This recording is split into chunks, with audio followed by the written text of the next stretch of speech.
She talks about checking your privilege. Okay. And she's talking to me, as another Black person. She's saying, check your privilege.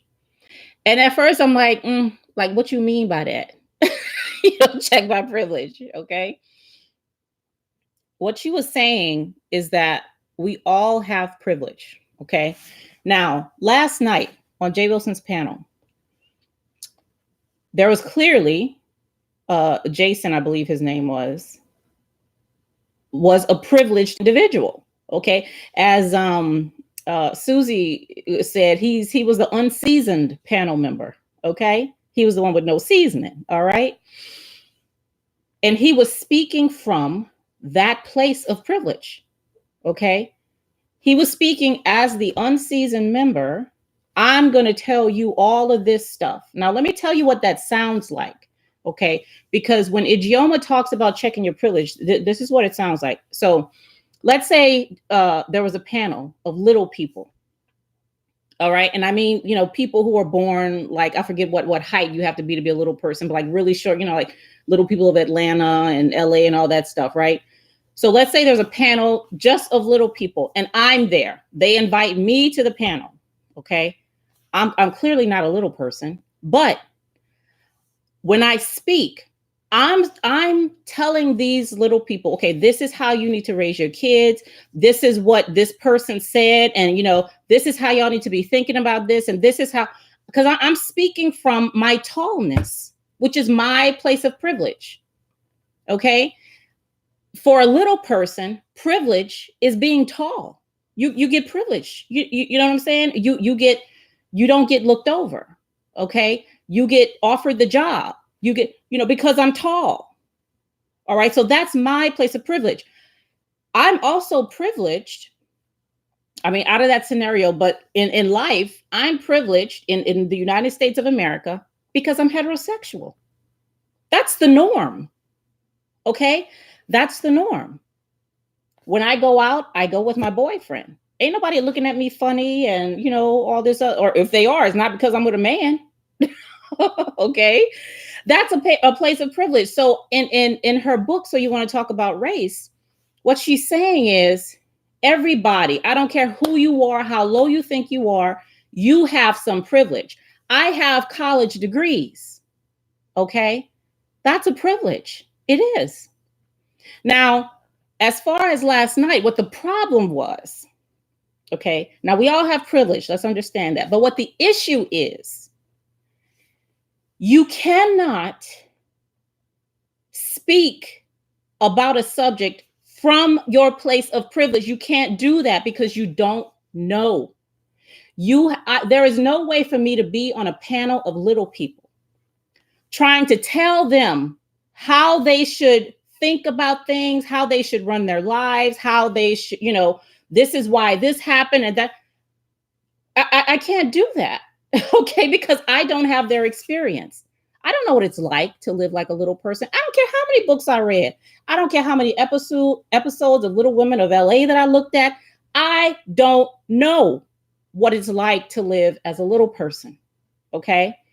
Jason, I don't care how many books he read, how many movies he read, how many Black people he had out at his house eating for dinner, how many Black people he moderated for. It don't matter.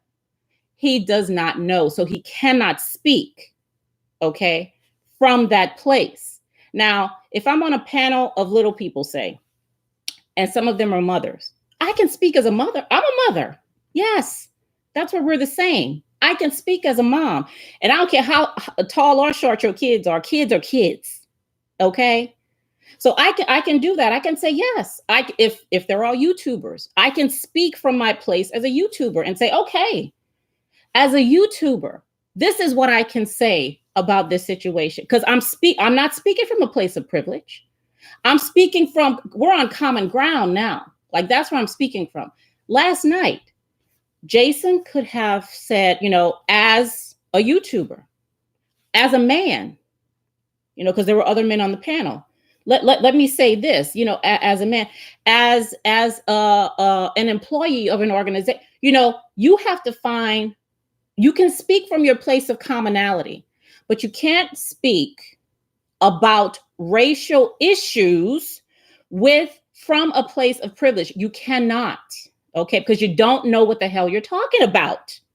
Okay, I cannot speak on little people's issues from the space of a tall person. I don't know what the hell I'm talking about because I don't have that experience. Okay, I do not have that experience, so I need to shut my mouth and speak from a place where I can, where I do have empathy because I've lived it. I know what it's like to be a mother. I do. I know what it's like for, kids to wake up in the middle of the night. I can talk about that. And I can give suggestions about that. I can say, well, this is what worked for me. Okay. I can't say that. If I'm coming from a place of privilege, ain't nothing worked for me because I've never been in that position. I don't know. So I think a lot of the chat, and I know, Jay Wilson, he tried his best to like keep things calm and, give Jason a chance to speak and all this stuff. But I knew early on that it wasn't nothing,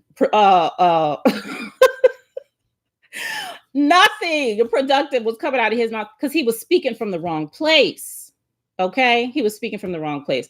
And that's just the way it is. That's just the way it is. Okay. Now, there's another book by D'Angelo. Her name is something D'Angelo. I forget her last name. Oh no, her first name. Her last name is D'Angelo. But it's called White Fragility. Why is it so hard for white people to talk about race? Okay.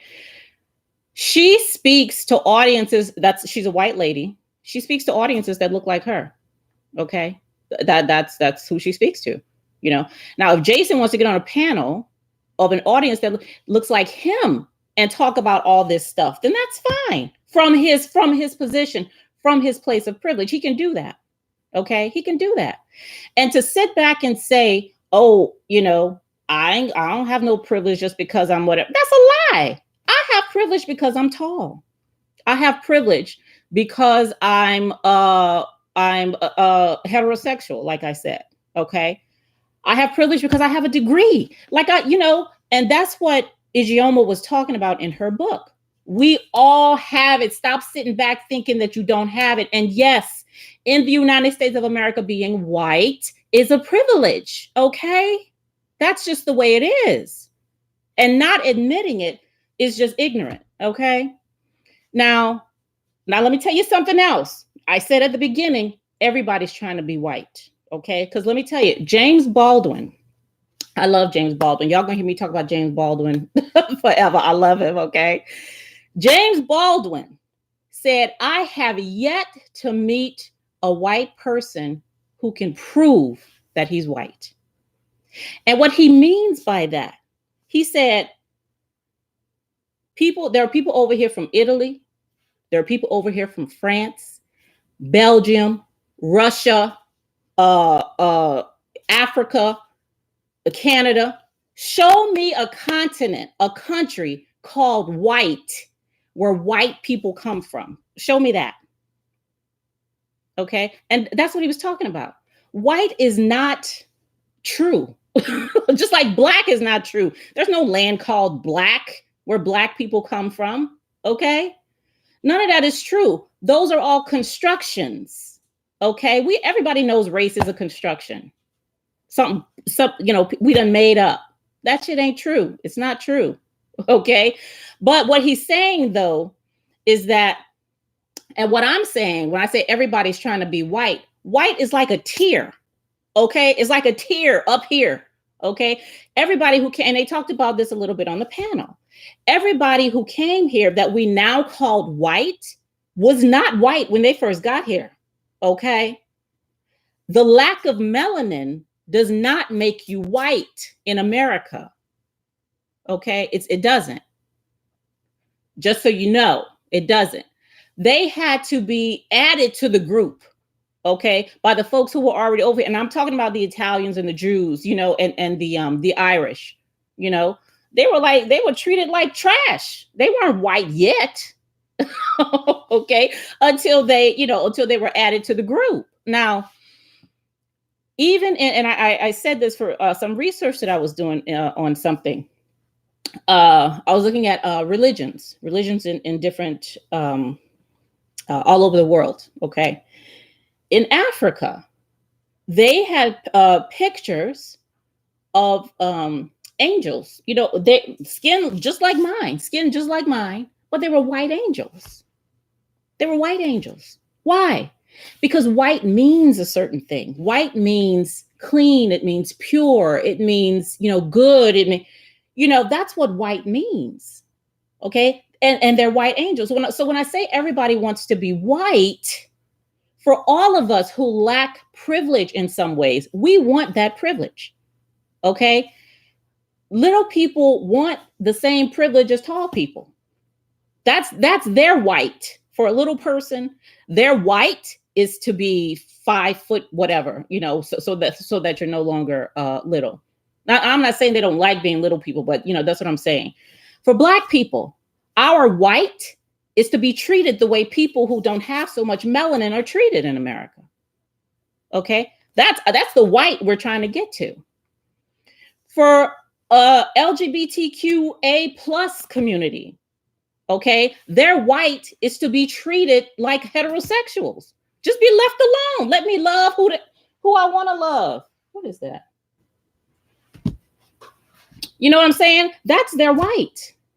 So when I first came on here and I said everybody wants to be white, that's what I mean. But you have to, as far as a panel last night, and I love how Brett J is just bringing people on, to talk about different things. And I like how he does his best to let people talk, because that's how stuff happens. You got to express, you got to communicate that stuff in a constructive way. Okay. So that people are listening. But I'm telling you, people will shut down all the way down when they feel like you're coming at them from your position of privilege. Okay. I mean, and I get that. It feels like an attack, for me to be on a panel of LGBTQA people and, telling them all kind of stuff that they need to do. And, oh, you never read this book by this LGBT person. I mean, and see, that got me too. The way that he was on there, feeling superior because he knew a bunch of different Black people. He had done some research or whatever. And maybe some people in the chat didn't know who we was talking about. But so what? So what? Okay. As Black people, I ain't got to read nothing about the Black experience. Nothing. I'm living it every day. Every day. Don't have to read a word. Now, what I can do, is pick up a book, look at a documentary, talk to other people to hear about others' experiences, right? I can learn so that I can more critically think about my experience. That's what I can do. But I ain't got to read nobody's words to tell me what this experience is. Okay. So for him to try to shame people in the chat or on the panel for not knowing certain Black people, I mean, that's why I was commenting. I was commenting a lot. I'm like, this is crazy. Like, who is this dude? But again, at the same time, those kinds of conversations, they should happen more often. Actually, it has to be facilitated in a way that people can actually hear, because if it's not, folks will. Good stuff may be said. Stuff that helps people think critically about various things may be said, but you're not going to hear it, if you feel like you're being attacked. You see what I'm saying? So it was a good panel. All around, it was a good panel. It was one, again, that I commented in a lot last night. And I didn't really catch the very, very end because I think I fell asleep like the last 15, 20 minutes or something. But yeah, so that's what I didn't learn because I already had an idea. But what was reiterated for me is that everybody wants to be white in some way or another. Okay. And if you really want to get the word across, if you want to come across as an ally, you know, if I want to be an ally to little people, if I want to be an ally to LGBTQA plus people, you know, then they have to help me. They have to tell me. I'm not going to tell you how I'm going to be your ally. Okay. I need to shut my mouth and listen. Okay. So what can I do from this place of privilege, from being a tall person? What can I do, you know, to assist you in what you want to happen and what you need to happen? Okay. Many of us feel like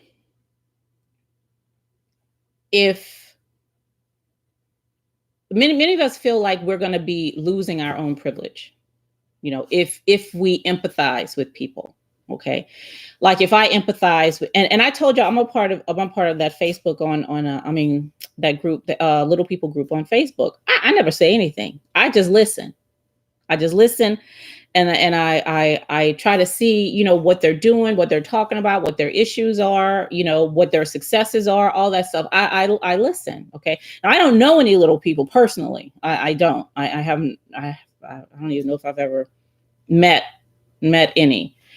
But if I do, I'll have some kind of idea, you know, so that I'm not coming at them, you know, from my place of privilege. Okay. But that takes learning and that takes time. So yeah, so that was the panel. Now last night I also got a chance to listen in on Sean Bradley's live with Club Chat. It was funny. It was hilarious. And it was a little, okay. So, and I didn't know this, but he said it. He said that Club Chat was born that way, you know, from the way that they ran it last night. So these ladies were just going at it. I mean, I could barely hear what was going on. They were just screaming at each other over the phone. Okay, over the phone. And then there was mess going on in the chat. I mean, it was just coming from every direction. And, you know, and Sean was just, you know, just letting it happen. But, you know, when it ended, I did like what he said about, you know, just letting people get stuff out, you know, just get it out, get, you know, whatever, you know, start arguing, let people know your opinions and all that stuff. And, you know, until it fizzes out, until you get that anger out and all that. So hopefully they did. I mean, they were threatening to meet up at people's houses and stuff. I hope none of that happens, because that would be unfortunate. But that was a very interesting experience. Interesting experience. And somebody called in and asked Sean how did they become part of the club? And he said, you're here. So you're just, you know, you're here. There's no formal initiation, which surprised me a little bit, because I understand that, you know, you just have to show up, you know, to be part of, like, you know, House of J. Wilson or Babe Nation or whatever. But for some reason, formal, like you would actually have to go somewhere and, you know, put on a robe and take an oath or whatever. You know, it just seems really formal like that. So to hear him say that was a tad surprising, but okay, I get it. And where is 5A? Is she on right now? I mean, it's been a minute, right? I hope she's okay. I know she hurt her foot or something like that, but you know, but I hope she's all right. I hope she's all right. So y'all, I just wanted to come on and give this my little take on the panel. And again, it was really good. And I did appreciate Susie's what do you call it? What she had to say about it this morning. You know, some of the stuff she had to say about it. Whew. It was a night full of learning. So yeah, so that's all I have about that. I have a busy day today, but I do intend to come back on because I want to talk about this. Now, I just got this in the mail yesterday, and I think this is important. So this is I did a keynote speech about a month ago, And I was talking about reality pedagogy. Okay. And in that, I referenced this book, Liminal Thinking by Dave Gray. It's very good. It's really good. And it's like relevant to day-to-day stuff. Okay. He asked some amazing questions in here. Everything is very relevant. And he does stuff like think about something in yourself that you do that you feel you can never change. Whether it's smoking, whether it's the way you eat, whether it's the way you get angry, think about something that you feel like you just can never change. Okay. And what kind of person would you have to be in order to change that? Think about that. Okay. Clearly, some people who do those things can change. Okay. So what kind of person would you have to be in order to make that change? Okay. What he's saying a lot in this book is a lot of what I say in mine. Okay. We get in our own way. And the thing that trips us up the most is belief. Okay. Because you heard me, I said,